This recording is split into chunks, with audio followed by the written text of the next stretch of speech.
Hey, sorry for the interruption, but we wanted to let you know that this week's episode is brought to you by Spotify for Podcasters. Really cool app. Josiah and I use it for every single show that we bring to you every week. You can edit podcasts right from your phone or computer, so you can start creating as soon as you log into the platform. You can easily distribute your podcasts to Spotify and everywhere else the podcasts are heard, just like we do every single week. You can also create video podcasts on Spotify, which is really cool. And of course, you can earn money like I'm doing right now by including ads and even podcast subscriptions. And best of all, it's totally free. There's no catch.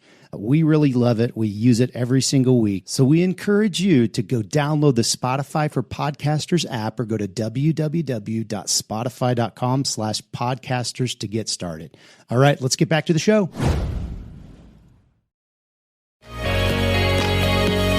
Welcome to this week's episode of the Print on Demand Cast. Each week, join Travis and Josiah as they provide insight into the print on demand industry and equip you with the tools, advice, and strategy you need to achieve success and hopefully have a few laughs along the way. Now, on to this week's show.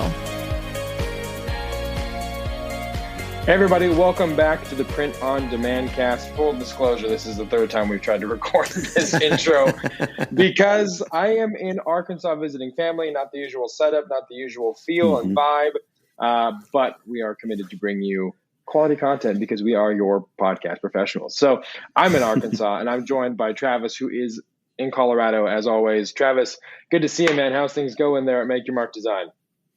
Things are going well. We're in the thick of, kind of Father's Day orders. Father's Day's coming up this week. So over the weekend was really, really busy. We had one particular product that really, really did well. And we sold a whole lot of it. In fact, I just text Jason, your partner over there at What For Apparel, if I could potentially come over and borrow some blank coffee mugs. So not sure if we're going to need to, but we might need to. I might be making that drive shortly, but I heard he also told me you guys got slammed over the weekend for a different reason. Why don't you tell the listeners about that? Yeah. So the morning that we left to Arkansas, had a discussion with one of our clients who is the one that I refer to a lot, as has gone viral and has been moving a lot of volume. Like the last 2 weeks of May, I think he sold $40,000 worth of t-shirts in the last 2 weeks of May alone. So now we're in a full month.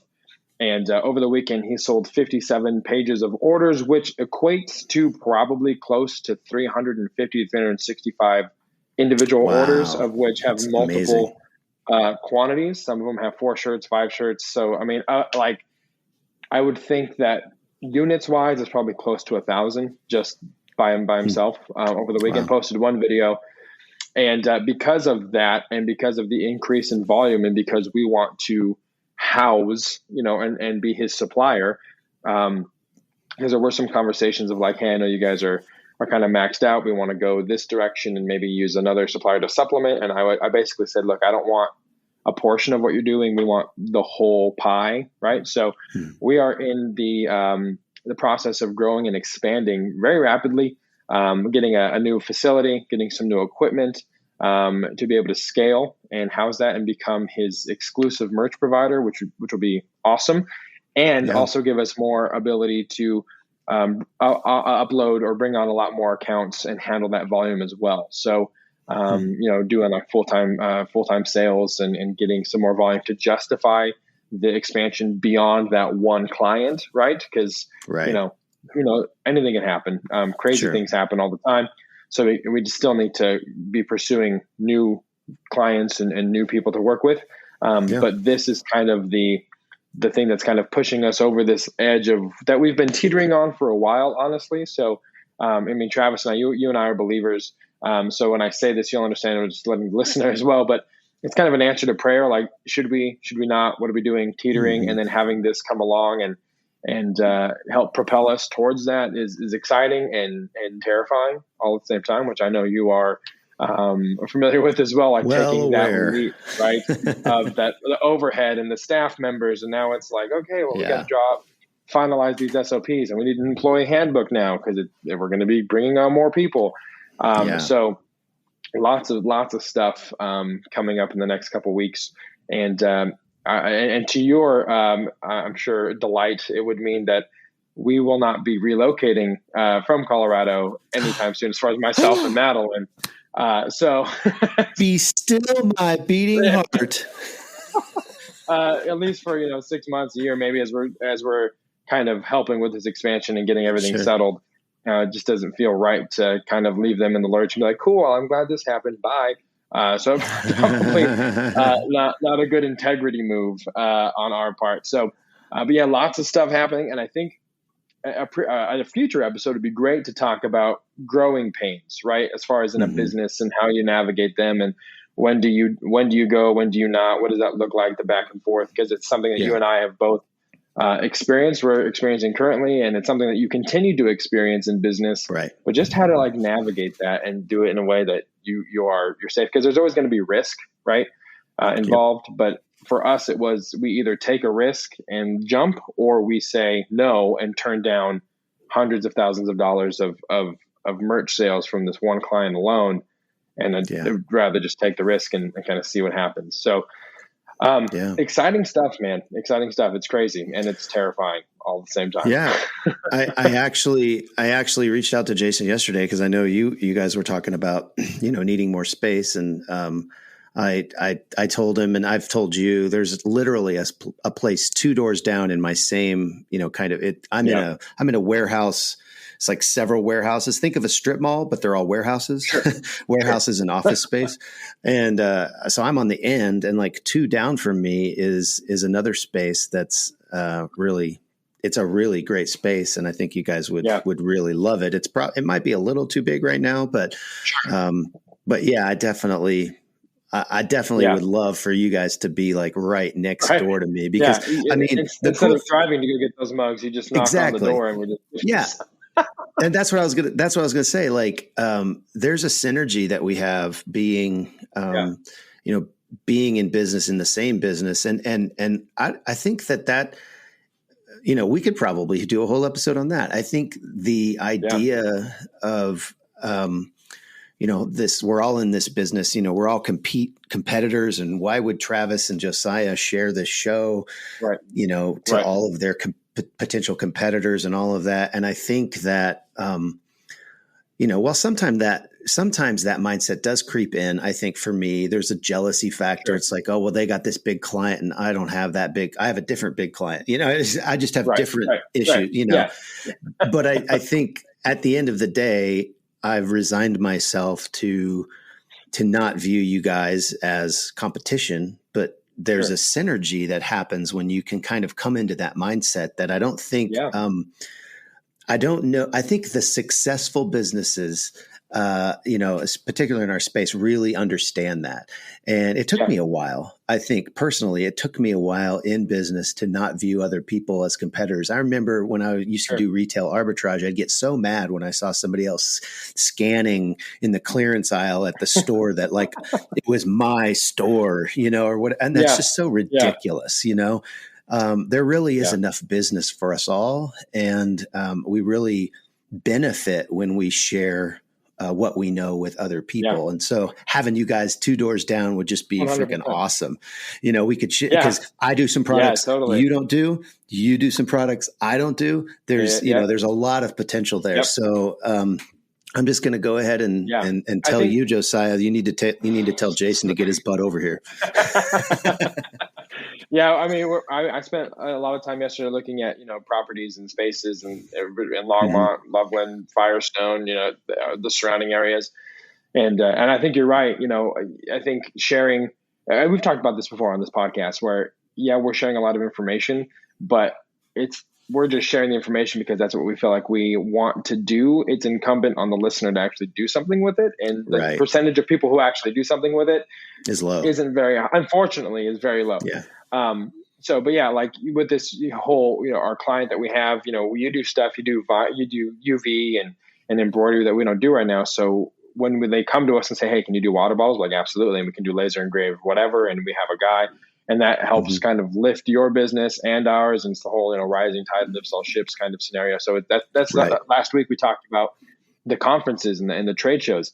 that's those moments when you make those connections with people who provide things that you don't. So instead of being envious, learn how to lean into their strengths, and then they lean into yours, and it just becomes a very symbiotic and beneficial relationship, which is of course the best case scenario for everybody. So I think, we should talk about that in a future episode for sure. But for this episode, Travis, it's the first time ever that we're recording an intro before we've actually heard the interview. So we can't lead where we might want the listeners to go, but you are interviewing your production manager, who just so happens to be your son, Taite Ross. Tell us about kind of what you're envisioning for this interview before you've even conducted it. Yeah, I want to obviously talk to him about, print on demand and his experience in the print on demand industry. But I also want to go, and we actually talked about this a little bit before we pressed record, about how it might be interesting to interview different kind of positions in our, respective businesses. So he's my production manager. We could interview a production tech. We could interview Jason, who's an owner, and just kind of see the different perspectives. But then beyond that, because he's my son, I think there's, kind of a unique opportunity to just, talk about that, and like, what's it like working for a family member? And hopefully, he's 20 years old. So, I don't know. Well, hopefully we can get some honest answers out of him as his father actually, interviews him. Hopefully he won't pull any punches, but and hopefully if he doesn't pull any punches, those punches won't hurt too bad, But we'll see. We'll see kind of what we get. I'm looking forward to it. We're gonna do the interview in a few hours here, and he agreed to it, and we'll kind of see how it goes. And verbal contracts are binding in the state of Colorado, so he has to do it now to get back out. Exactly. No, I'm really looking forward to what he has to offer. I know his knowledge and insight has grown exponentially since you have kind of taken the leap and have the space and all the new printing processes. And he's kind of the guy that kind of breaks them in or breaks them and then sees what you can do with them and kind of tests all of them out. So because I am that person as well for apparel, I'm very interested to see what he has to say and his experiences. And I think it's going to be a really, really good listen. So without further ado, let's get to the main event of this episode, your interview with your son and your production manager, Taite Ross.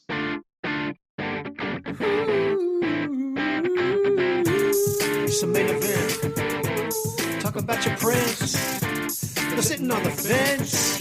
This is the main event. Well, hey, everybody.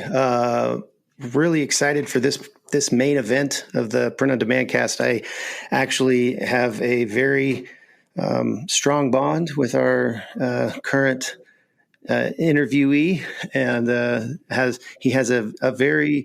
holds a precious place in my heart.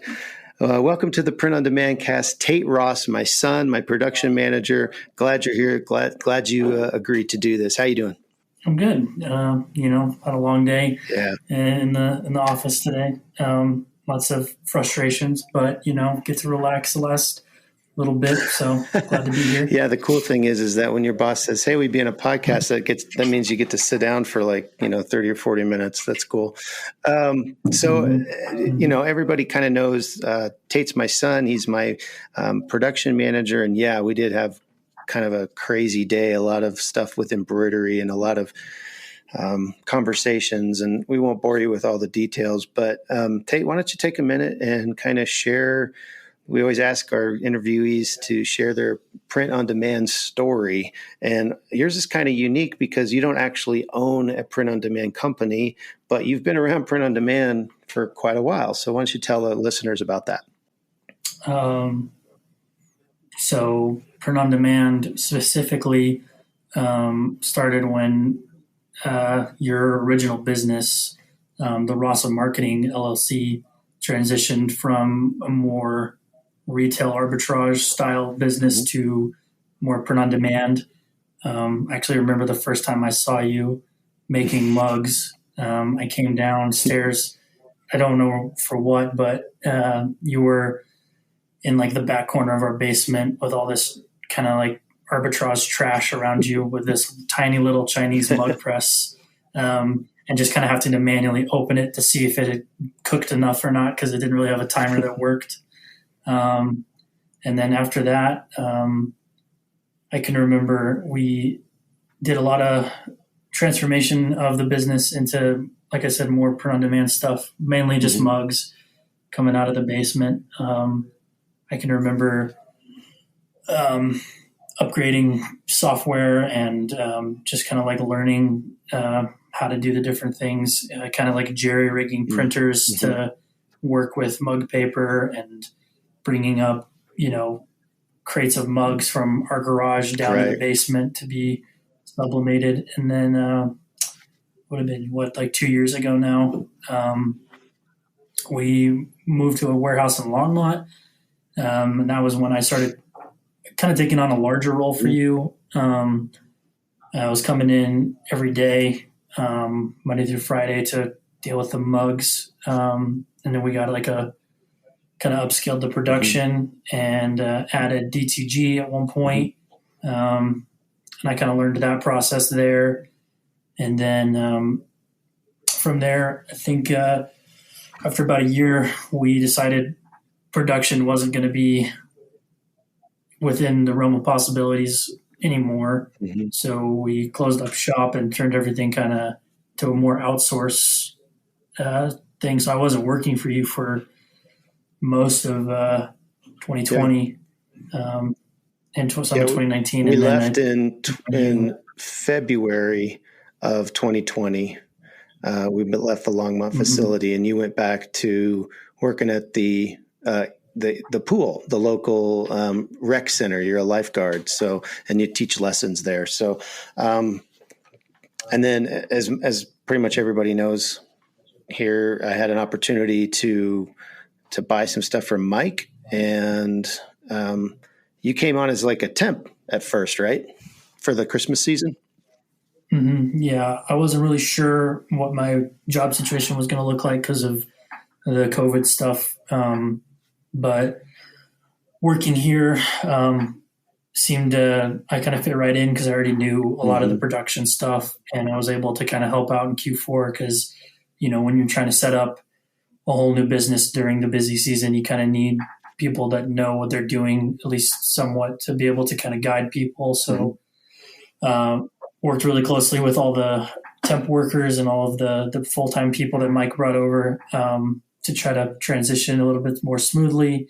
And I think you and Mike and a couple other people liked kind of how I was trying to manage people, at least just in the sublimation department. And that led to me getting the production lead job offering in January. So I took it and took over production for all departments. Yeah, so it's interesting because I remember both Mike and Mike's operation manager, Jackie, who were here during the transition. I remember them saying to me, man, you really should try to hire Tate full time and not just on a temporary basis, because they saw you taking some ownership in, even when we were just setting up with like where the different, racks were going to go to hold the stuff. And, you were just kind of leading other people to say, okay, I have a system and here's how we're going to do it. You guys go do this, put it up here, and we're going to move it. And, all of that stuff. And I remember thinking, yeah. And it's really interesting because I think, and we'll get into kind of what's it like being in a family business or working with family members. But I think because, I see you every day, I know you, I think a lot of those things I just took for granted or didn't notice them, and then when I stepped back and I saw it through their eyes, I was like, you're right. This guy, he's got leadership qualities, and he's already doing some of the things that this new job, would require him. So your current position at the company is production manager, production lead. What does that entail? And, why is that role so important to our operation here at Make Your Mark Design? So the role specifically is basically to oversee all the production of every single department that we have here, all 6 of them, to understand them, thoroughly and understand each step so that if anybody were to leave or if there were any questions or if we need to bring in more people because the department grew, I would be the one that'd be able to step in and kind of smooth that transition. And then also I'm just responsible to make sure that all the orders that come in are distributed to their correct departments and that they're sent out within a timely manner. And then on top of that, all, your other duties just look like ordering things, making sure that, inventory is kept up. And that includes, not only just the actual products, but the maintenance items and the different things that, require for the machines to operate, like inks and stuff. And then my more day-to-day stuff is heading up my 2 personal departments, which currently are embroidery and laser. But to answer the second part of your question, I think production managers or something similar is really important for anybody who's scaling up their operation to multiple departments or having multiple employees, because you need somebody to be able to answer the kind of daily questions that come in rather than having to go and bug the boss all the time and then pulling him away from things like listings or acquiring new clients or whatever. And then also just having somebody who understands the machines sort of hands-on is also super important, because the last thing you want is kind of the situation we unfortunately found ourselves in with some of these machines, is that they're here, but you don't really understand how they work because some of the people that operated them left without documenting how they worked. And so then you're, sitting there with a $30,000 machine and don't want to touch it because you don't want to break it, but you got to work with it because you have orders coming in. So that's what I think operation manager is important. Yeah, that's been one of your, one of your jobs has been to kind of do maintenance on machines and like help fix machines when machines go down, and call vendors and get on the phone with techs and try to figure out, troubleshoot different things. Another thing, I think you have quite a large job. You're doing some of the office manager stuff, because we don't currently have an office manager, like ordering, like, warehouse manager stuff, like receiving goods and checking them off and making sure that we got, if we ordered 12 shirts, we want to make sure we got, all 12 of them. Or if we ordered, a pallet of mugs, making sure that, all of the boxes are the right boxes, and et cetera, et cetera. And then, like you said, it's beyond just the products. It's also like the inks and the boxes and the bags and, the labels that we print off every day, and all of those things that you don't necessarily think about. But you've not only been responsible for those things, you've also like started putting in systems to, like a clipboard on a wall. Every time you take a bag or take a box bundle, you check it off, and so we know at this point we order it. Talk about one of the things you did were the Kanban cards, and Kanban is it's lean manufacturing. It's something that, we're at some point we're going to have a whole episode on lean manufacturing, but he's holding it up here. If you're listening on audio, you can't see it, but he's holding up a Kanban card that we created to basically track our inventory in DTG. Why don't you explain what you just showed there, Tate, and how you came up with that? It's essentially just a card that has ordering information on it. So we have one of these for every single product that we currently stock. So the descriptors are the type of product. So on this one, it specifically says standard T-shirt. So that's our base one. It says the color and then the size. And then underneath that, we have these placement and order amount numbers. So basically, we put the product on the shelf, you fold them up nicely, and then wherever the placement is, you put the Kanban card in the stack on top of that number. So for example, for this one, it says placement 2. So you would go up to insert the Kanban card there. And then as you're pulling the product, as soon as you get to that Kanban card, you pull it, you go add it to your order list. And then on a day where we designate ordering time, which currently for us is Tuesdays and Fridays, they hand these in. And then on here, we have our 4 primary standard t-shirt suppliers. So these are different variants and from different suppliers. But the idea is that I can just take a QR code scanner and it'll populate into my window, and then I can instantly order this specific product. And then if for whatever reason that supplier doesn't have this product in stock, I can go to the next one and order from there.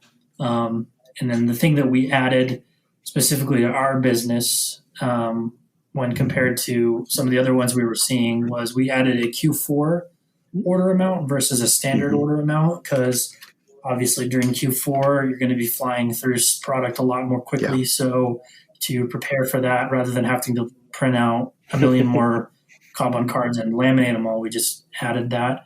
So it's a nice way of keeping track of what you have in stock and what you need to order, rather than just trying to remember it all and write it down on a piece of paper. Right. And then inevitably, you forget something and then an order doesn't get fulfilled and you have all that can of worms you have to deal with. So you're definitely, a busy person. When you come through the door, you've got a lot of stuff that is on your plate. But you've seen kind of both sides. You've seen like the sublimating coffee mugs in the basement.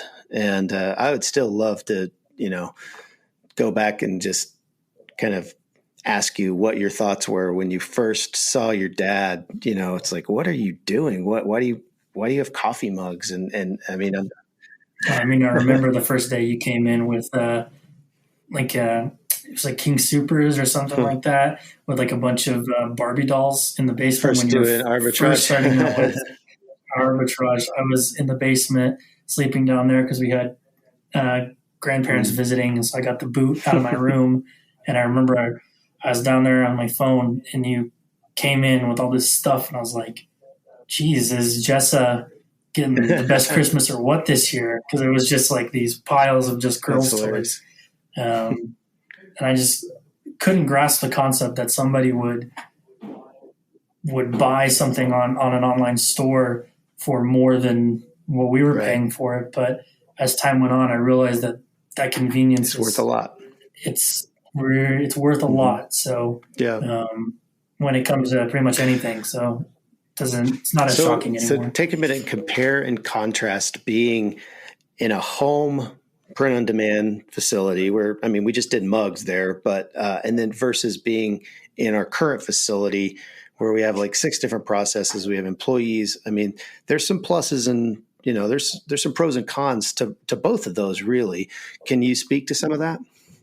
Well, I think the main advantage of being in a facility versus a house is growth. I can remember just sort of kind of running out of space in our basement for everything we needed down there as orders started to increase, as we listed more and more items. And you have to take into consideration there's other people living there, so you can't just be like, oh, I'm going to put this shelf here. And then like even back then when you're doing work, you want to be listening to something. So I would play, like music or podcasts over a speaker. And sometimes people would be like, yo, you need to turn this down. I can't think, at all. And I didn't want to walk around with, a wire hanging off of me because it was always getting caught on something down there. So there's just little things like that where you don't really think about them because you're like, oh yeah, it's my house. But here, I'm running 2 embroidery machines that are as loud as a jet engine and you don't think twice about it. So I definitely think the space, like having the separation of like, I go home now rather than I just go upstairs. And like, I wake up in the morning and I drive to work rather than I wake up and go downstairs. That is like a nice thing to have. It kind of separates it mentally, because there was that struggle of like, okay, I'm done for the day. It's 5:00, but there's still orders that I could be doing. And then you kind of are sitting there on the couch and you're like, you feel guilty because you're watching a show or whatever. That's huge. You could be making money. Whereas this, it's like, okay, it's 5:00. I'm going to go get in my car and I'm going to drive 25 minutes home. I'm not thinking about work until tomorrow morning when I wake up, which is something that I find as like a kind of like a luxury and enjoy. I don't know. I just think that it feels more professional. It's kind of weird to say, but like it's kind of like going to a high school football game versus going to like an NFL game. The feeling you have is very different. It's less laid back and casual and more like this is a serious process and I need to be putting on my work face. And maybe it's different for somebody who is employed by somebody who works out of their house because you're still going to a home. But for me, at least, when I'm living there, working there, those were some of the things that I kind of experienced. Yeah, no, that's good. Are there any pros you can think of, like being like if you were in your house, or maybe some cons to actually having a facility? Facility wise, I think it's definitely harder to organize because the too many choices create indecision. I can remember when we first got our huge shelves that we just installed. I probably spent 2 whole days trying to figure out how to organize these things properly, just because there are so many possible variations. Whereas when you're at the home, you only have a couple of spaces, so you just throw crap up there and deal with it later. And there is something nice about being able to just be like, hey, can I look at this product? Or, hey, can I have a mug made really quickly and just, cool, go down to your basement, throw on the heat press, print something out, and then boom, you're done. You don't have to think about it, rather than like, okay, I need to like Teams myself this thing so I can remember it and then set a reminder on my phone and then remember to take it home. And, there is something nice about being able to just quickly go and deal with it and then not have to think about it anymore. Yeah, I can see that. There's that whole kind of the separation of work and home can be a blessing and it can be a curse. I've done the same thing. It's like someone will email me on the weekends, can you do X, Y, Z? And I'm like, you have to email me, during the week at my work address, or, send me a text while I'm at the office, or there's no chance it's going to get done because I'm not in that mode right now. When you're at home, you can just like literally scribble a sticky note and stick it on your work computer if you need to, or whatever. So there's definitely some pros and cons. Let's talk about, you said you do, embroidery and you do laser. And of course, you also can do and have done DTG, sublimation, UV, vinyl, all of the other things, because that's part of your job. But those are right now we have other people to do those other departments, and you're focusing on embroidery and laser, except when, somebody calls out sick or we get slammed in a particular department. So what is your favorite printing process? And I'm just interested, for our listeners, why is that printing process your favorite? What do you like about it? I think I have kind of 2 answers. For like a production stance, I love vinyl because vinyl is incredibly easy to correct and fix. And it's all user done. So when you're heat adhesiving something, you have the ability to adjust it. You can peel it up and tilt it. And it's not like any other department where you send it into the machine and essentially just cross your fingers and hope it comes back out looking the way you want it to look. So it's nice to have that. And it's also something that I feel like I can kind of passively do while I'm doing other things. It doesn't need a lot of attention. You set the job to run. The most intensive thing you have to do is sit down and weed, but that doesn't take too long. Tell people what weeding. Weeding is when you separate the adhesive from the actual material that creates the design. So basically, the vinyl cutter will cut out the design, and then you'll remove the background, all the negative space of basically. The sheet, all the negative space, yeah. And then you'll have the design left over, and you place that on whatever garment you're going to heat adhesive it to. And then once you press it, it's sealed on there and you can peel the adhesive off. So it doesn't take a lot of active thought. You can just quickly grab the garment, throw the thing on there, press it, and then you can go do something else. And it's something you can bang out pretty quickly, which is always nice to be able to have like a department that you don't have to sit down and spend 6 hours setting everything up and doing everything and then tearing down. It's just a couple of quick turn-ons and then you're basically halfway done. But for me personally, I really like working with the laser machines because I think those have a lot of cool things that you can do with them. There's a lot of cool applications and possibilities. And we have two pretty strong machines too, relative speaking. So there's more options that we have than even somebody who is just getting into laser and buying like a 20 watt or a 30 watt laser. So we can cut and do all sorts of cool things. And it's fun to experiment with that stuff and kind of refine the process and then make something really, really unique that I personally haven't made before. Yeah. I think one of the things that we didn't talk about that you do a lot of is kind of R&D, research and development, or as Uncle Mike likes to say, research and destroy, because that's basically what you're doing when you're researching and trying to find new products. You're just basically messing stuff up and trying to figure out a way that you can get to where you don't mess it up anymore and you can be consistent and put out a consistent product. You were testing some, I actually talked about it on the show. You were testing some twill and how you kind of came across that and on the internet somewhere, and you were like, "Oh, that's cool." And we had some material that Mike had purchased previously and was going to do some testing and never got around to it, and so you just took it upon yourself to just jump in there and start testing and you used the laser. You can also, I guess, with this stuff, you can use a vinyl cutter, and there's a lot of different things you can do with it. But I think that is a fun when you have the freedom to, or when you have the time, I guess, to do, some of that R&D. That can be pretty fun, actually.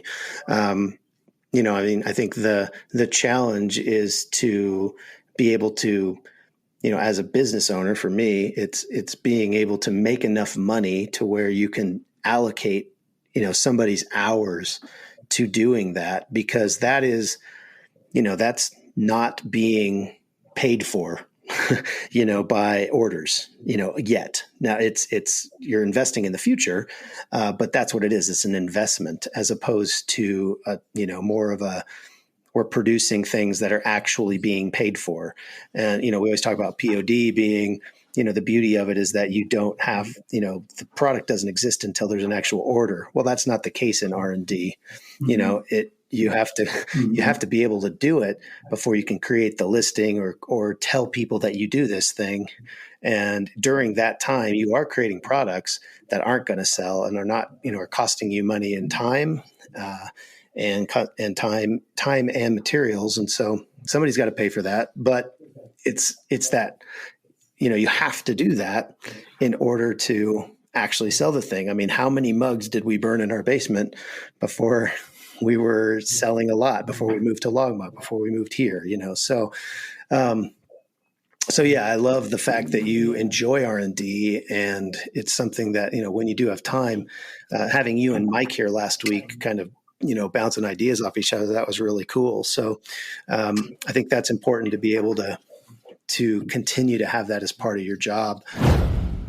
So tell me something about the print-on-demand business, or even about our business, that you really like, something that you think, oh man, this is really cool. I really appreciate that we do it this way, or that we do, this thing, or whatever it is.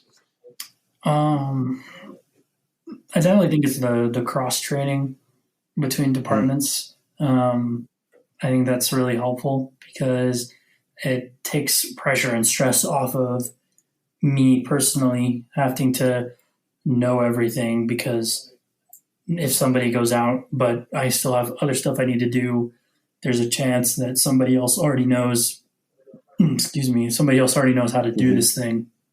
So having the ability to have multiple people understand the same process and be able to repeat it, and whether that's they've already done it or it's as simple as, hey, read this SOP and then you should be able to do this process for product that we've already made 100 of.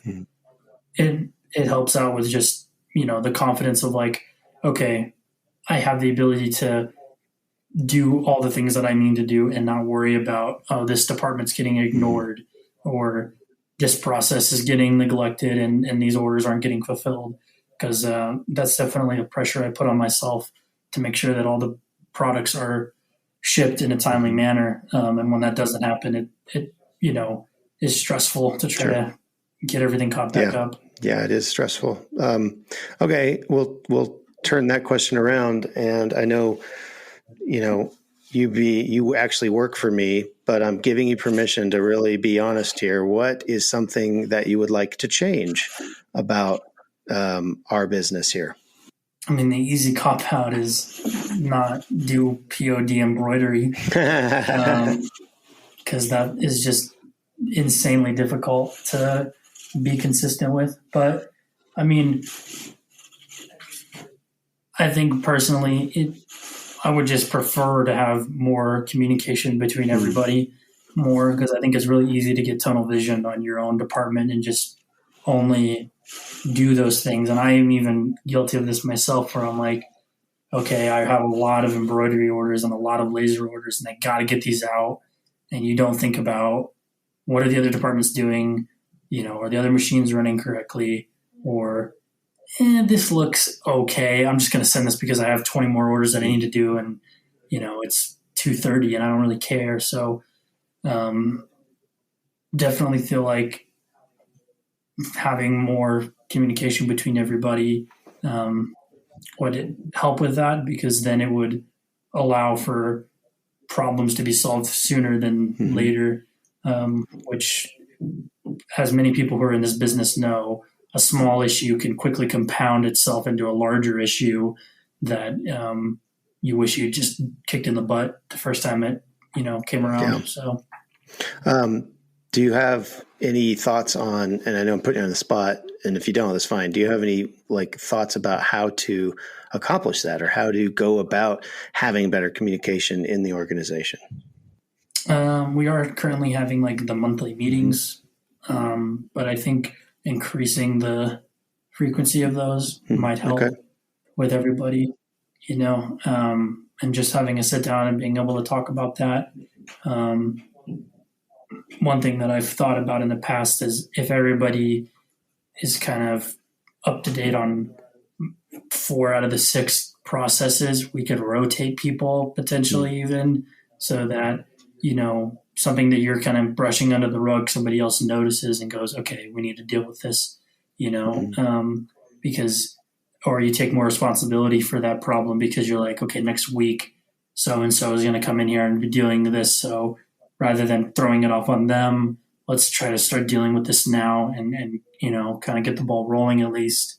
And having some kind of culpability in each process, rather than just being able to ignore the problem until it becomes bigger. And it definitely obviously helps with cross-training as well. It increases people's knowledge of all the different departments. So that's good feedback. And, I wasn't planning on this to be, what should we do as a business? But, I'm always going to take the chance, or I'm going to take the opportunity when it comes. Okay. So let's address the elephant in the room, the fact that you're my son and I'm your dad. And, is it weird working for your dad, and is there a son hat that you put on and an employee hat that you put on? Do you have to switch them?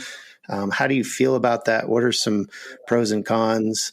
Or are they all cons, or what, what are your thoughts on working with a family member or working for your dad? I don't know. I think a lot of that is kind of worn off. You kind of get used to it, because I've been doing this for 3 years, better part of 3 years now. So I think it was definitely more challenging when you're at home, because it's very easy to just come and go and kind of have passing remarks and thoughts. And, when you're starting out something, there's a lot more potential for error. I remember the first day I worked for you officially the whole day went smoothly, and then you came downstairs to see how I was doing, and I pressed the mug upside down, and then it burned. So it's kind of like a weird process then. But I think now, especially now that we have a separate location, it's easier to be like, okay, here I'm an employee and I'm trying to produce a product. And when I need something, I go to you and I like, hey, I need this as an employee. And I want something as your son. And so it's definitely gotten more casual for me. I don't know how you feel, but it's nice to have that relationship as well, though, because then I can come to you and understand how you want things communicated to you, so that I can get what I need out of it, but also communicate to you like the positives of, like, even today, like we had a kind of a breakthrough on some of the hats that we were having issues with. I came and showed you, and, I don't know if you were somebody else, if I would have done that, if I would have just tossed it in the bin and sent it out and not given a crap about how it looked. So there is that element that's sort of rewarding about it, I think. Have there been times when it's been weird, or, it's been like, oh man, oh dad, you're being whatever, you're being dad, or that maybe you would not have had that reaction had I been your boss, and has that been a problem, or are you able to compartmentalize it? Like you said, just after a certain set of time, it kind of becomes just the norm. Like I'm giving you the opportunity here to bash me if you need to. I mean, I know it's weird because, we're looking at each other on a screen and you're literally in the other room, but, I'm just, I just want to see, for our listeners, I want to kind of compare and contrast, and, let's talk about the kind of dirtier, parts of having family members working with you. Cause for me, I have to definitely do that. And, it's, and I know I asked you a question and now I'm interrupting your answer, but like for me, it's actually been, I think, beneficial for me in that I'm able to, I know who you are as a person, and I know your propensities, in certain, you're going to, if you see something, you're going to kind of see it this way. And so I can kind of, try to present something to you in a way that you're going to see it, or the way I want you to see it. But at the same time, there's a casualness because you're my son that I think I'm probably not as professional as I would be with another employee, and so that's probably a detriment. So I'm just, I want to know if there's anything similar on your side, to what I'm experiencing. I know, just like when you had a bad morning or like something else is going on, there are times where I'm like, I know he's going to be thinking about this all day, so I'll try to avoid bringing stuff up until like the next day, to try to not pile on and try to avoid compounding issues. But there are times where I do feel like stubbornness can be frustrating because it feels like I'm trying to come at you with an employee thing, and maybe you're viewing it as more a son thing coming to you. And then I'm like, well, this needs to happen, or we need to do this, or this is my solution that I think is best. And that line does become blurry because you consider, like, would he be considering this more heavily if I wasn't? But it's never gotten to a point where I'm like, okay, screw this, I don't want to talk about this anymore, or like, I'm not going to deal with this, or I don't care that the machine's not working, I'm just going to deal with it. It's always gotten resolved healthily. So, well, I can definitely see that we could probably, go to a shrink and, talk about these issues, but we won't do it in front of our audience. So to spare them a little bit, but no, I think that you hit the nail on the head. There's definitely like times that those lines get blurred. You have a suggestion and I'm sure that you're like, well, is he, disagreeing with my suggestion because it's a bad suggestion, or is it just he sees me as, a 10-year-old kid, you know what I mean? And so I'm sure that is something that you deal with just because of our relationship. Just like I just said, how sometimes I probably don't veil my frustration, with a certain situation or whatever, when you come in versus when another employee comes in, it's different. So, part of that is my growing as a leader and as a manager. But yeah, I just wanted to kind of present to our listeners that, working with family does require conversations, and it requires being honest and upfront, and, it can blow up in your face. We're blessed to have it not have done that. But I mean, we've had some pretty intense conversations. Usually they don't happen at work. They happen at home when we're talking about work or something. And, and you're frustrated with me, I'm frustrated with you, but that's, I think, again, compartmentalizing. Part of that is just the father-son relationship and, me allowing you to become a man and, all of that stuff. So we won't, we don't have to continue to get into all of that, but I think it's good. I think it's good to share that with the listeners. So, you being in print on demand, for, the last, like you say, 2-3 years, kind of off and on, and seeing where we were, where we've come, you have a unique perspective on print on demand. I want to ask you our crystal ball question. And this is basically just you gazing into the crystal ball and saying what you think the future of print on demand is. Just looking at all the trends and what I personally enjoy about the products that we make, like if I were to go out and buy something, what I would be looking for, I definitely think there's going to become an increase in the market for personalized items versus generalized items, which can be applied to any product.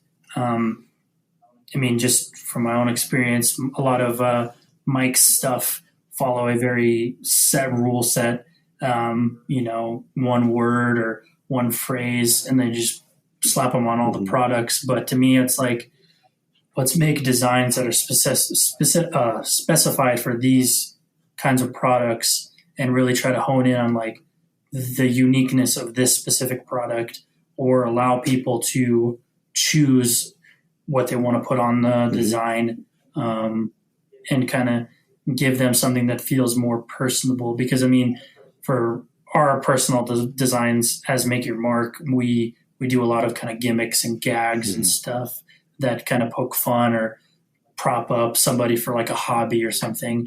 And so being able to add like a name to that, or like a specific location or something like that, could be really cool. And I think that would drive a lot of sales. So I think for people who are getting into this, don't fall into the rabbit hole of, let me open up the dictionary and just throw every word in this font onto my designs. I think it's definitely going more towards how can I make this product feel like it's a unique, individualized product for the customer, but also make it so that I'm not pulling out my hair trying to organize who goes to where and what product, this person ordered and all that. Okay. So yeah. I think that's cool. my answer. Well, Tate, thank you very much I know this was kind of last minute. I just sprung it on you, yesterday and said, hey, would you come on and talk to the guests talk to the listeners about being, production manager, and then the father-son relationship. So appreciate you, agreeing to do that. And I know it feels like maybe, there's a potential for walking on eggshells, but I thank you for being, as honest as you can and just sharing, the actual truth of the matter. I know to our listeners who are watching on Facebook, you can see how much of a son he is, because, like Josiah always talks about me having all of the plans to, rule the world here to my left. or to my, I guess your right, my left, Tate has even more plans to rule the print-on-demand world in his office. It's pretty funny. He's got like all these sticky notes and all this stuff, big sheets of paper on the wall. And actually, that's from our strategic planning meeting. He shares an office with Amy, our operations manager, and she stuck it all up there. But I thought it was kind of funny. So, all right, man. Well, with that, I'm going to let you go. Thanks again for being with us, Tate, and I'll see you when we both come out of the room. All right, thanks. Well, there it is, a little father-son moment had for everyone to see and hear. Nice bonding moment. No, Travis, how is it for you? You talked about wanting to know what it's like for Tate, and you could touch on this in the interview a little bit, like we said in the intro. We don't really know what's going to be said. Right. And because we want to be transparent and truthful with you, our listener, we're not going to pretend that we know. But what is it like for you employing your oldest son, as your production manager and that dynamic as well? Yeah, I think, I'm sure you will pick this up in the interview. Tate is incredibly intelligent. He's really smart. He's really, when he applies himself to something, he can kick some butt, some serious butt. Sure. Like he will figure something out. If it's a puzzle, he'll put it together, and he'll go get the resources. He'll figure it out, and he'll try again. Sure. The proof is in the embroidery room, frankly. He knew next to nothing. Well, he knew nothing about embroidery. And now Uncle Mike was actually out here last week, and Mike even was saying how Tate knows more than anybody in his company, and probably knows more than anybody in his company ever did about embroidery. And we've had those machines. Tate's been operating those machines for 4 or 5 months now. So, I tip my cap to his ability, but on the flip side of the coin, he is my son. He's a lot like me in some ways. And so whenever you kind of have that there is friction there sometimes, I, as the father, have to learn how to best manage him and best encourage him and full transparency. I fail often. I screw up. I say the wrong thing.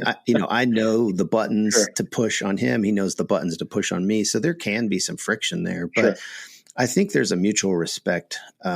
He sees the risk that, I've taken in this business, and I see his ability and his strengths. And I think we both want each other. Obviously, we both want each other to succeed. And so to me, the challenges are there, but the benefit of having that camaraderie and that, that mutual respect for each other and mutual desire to see the other succeed really outweighs the challenges. And so, I know that's a really long answer to that question, but that works.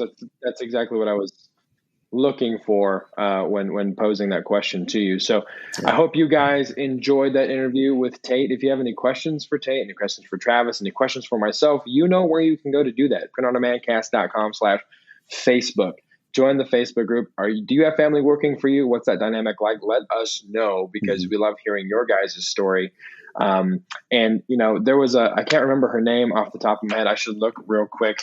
The lady that posted a really nice message on our Facebook group recently to us. I'm going to look real quick, because it really was, it was good to see and read, because it's just further, proof of that we did the right thing, Travis and I, doing this podcast. Our hunch was correct, that there was Lindsay Harrington, who posted a really nice message. Yes, thank you so much. It was so sweet. And so we encourage more stuff like that. Let us know what you think of the show. Let us know if you have questions. Let us know your story, your journey, because it helps us, and maybe we can bring you on for a point of interest at some point, so you can even share that story and let us know what you're doing, how you found the show, how it's helped you. Just kind of do a little interactive segment. I think would be really, really fun. So again, printondemandcast.com/Facebook is where you can go to join the conversation, the group, the community, the family, and we'd love to have you be a part. And of course, as always, iTunes. Rate and subscribe. Help our algorithm get to more people like Lindsay who need this information, who need this insight that Travis and I are offering, and also need the group insight that you guys offer and the camaraderie that offers as well. So rate and subscribe. 5 stars, of course, for the dad jokes and the occasional information and the continual entertainment. 5 stars and a review. And of course, we're on Google, Spotify, Stitcher, wherever podcasts are. The PODcast is there for your benefit. So thank you guys so much again for listening. For Travis in Colorado, I'm Josiah in Arkansas, and we'll see you guys next week right here on the Print on Demand Cast. See ya. Thanks for listening to this week's episode of the Print on Demand Cast. We hope you enjoyed the show. If you've got a question or a suggestion for the show, send Travis and Josiah an email at info@printondemandcast.com. Take a minute to rate and review the show on iTunes or wherever you get your podcast. And don't forget to subscribe now so you don't miss next week's episode. See you next week. Because I think it'll help. Oh, I'm getting a phone call. Hey, everybody. It's a spam call. I'm going to just go ahead and... How do I... Oh, well, maybe we'll take this out of the podcast. Maybe we won't. Hi, thanks for calling Make Your Mark Design. Gosh, I even got the answering machine in there. After the tone, we'll get back to you as soon as we can. Thank you. And just like I thought, yep, it was a spam call, and they didn't leave a message.